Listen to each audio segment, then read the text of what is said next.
Nama saya Firmansyah dari kelompok 29S. Kegiatan program utama yang dilaksanakan kelompok kami pada pekan ini yaitu study from home atau belajar dari rumah. Belajar dari rumah merupakan salah satu cara untuk memutuskan rantai penyebaran COVID-19 di masa pandemi ini.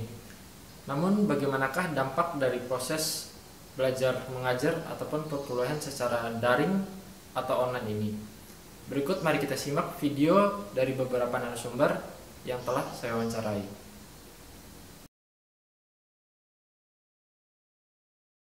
Assalamualaikum warahmatullahi wabarakatuh. Perkenalkan, nama saya Gazi dari jurusan Statistika Universitas Islam Indonesia, mahasiswa angkatan 2017. Jadi menurut saya keputusan untuk kuliah daring atau kuliah online di masa pandemi ini sudah memang keputusan yang memang tepat, karena menimbang untuk mencegah penyebaran virus COVID-19 ini agar tidak menyebar secara luas gitu ya.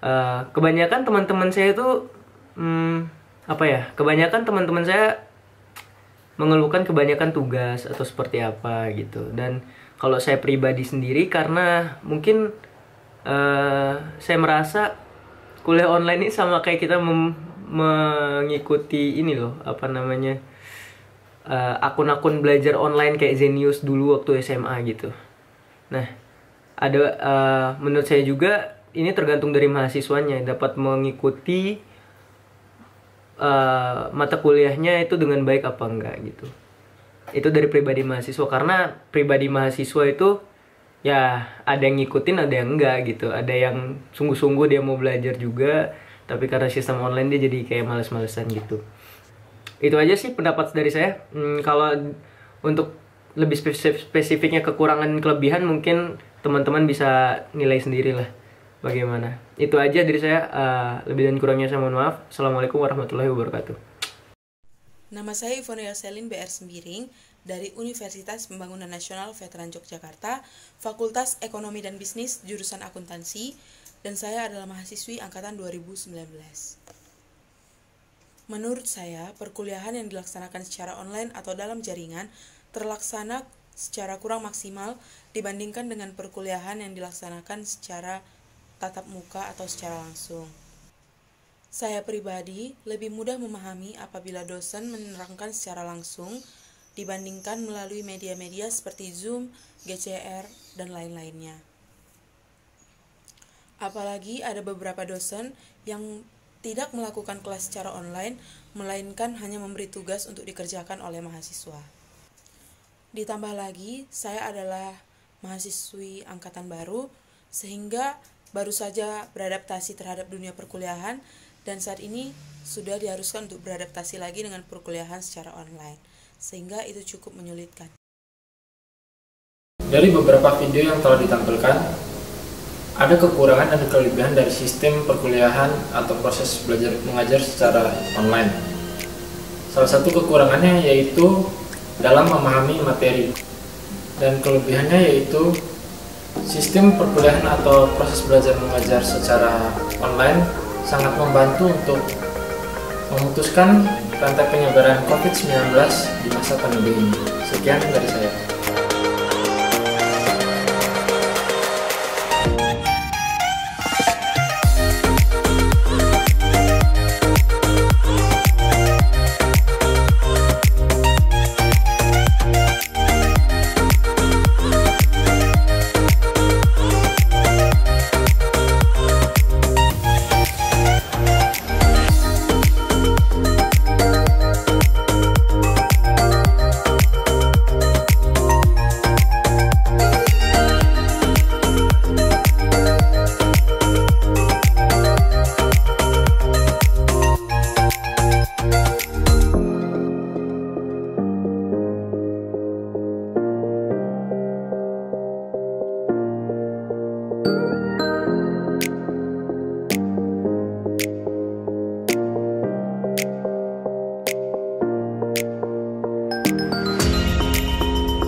aplikasi Genius ini bisa diinstal di App Store ataupun di Play Store.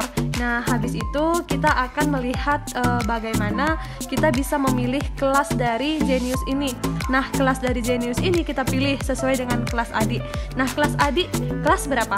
Kelas 12, Pak. Kelas 12. Oke, kita lihat sudah terpilih kelas 12. Nah, kelas 12 setelah kita memilih kelas 12, kita pilih kurikulum dan juga jurusannya apa. Karena produktivitas belajar dari rumah itu sangat kurang, maka di sini kakak akan memberikan kepada kalian sejumlah edukasi tentang penggunaan aplikasi yang namanya itu adalah aplikasi Genius.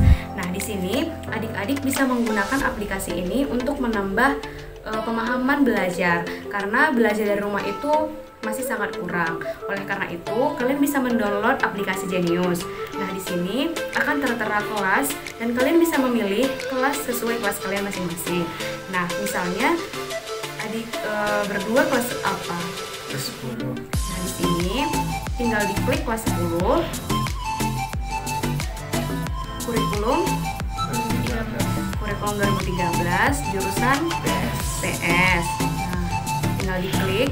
Kemudian, adik-adik bisa memilih mata pelajaran yang diinginkan. Jika adik-adik ingin memilih matematika, maka bisa diklik matematika, begitu juga ekonomi, sosiologi, dan seterusnya. Jadi adik bisa menggunakan aplikasi ini untuk menambah pemahaman belajar dan meningkatkan produktivitas belajar di rumah. Sekian penjelasan tentang study from home dari saya. Terima kasih.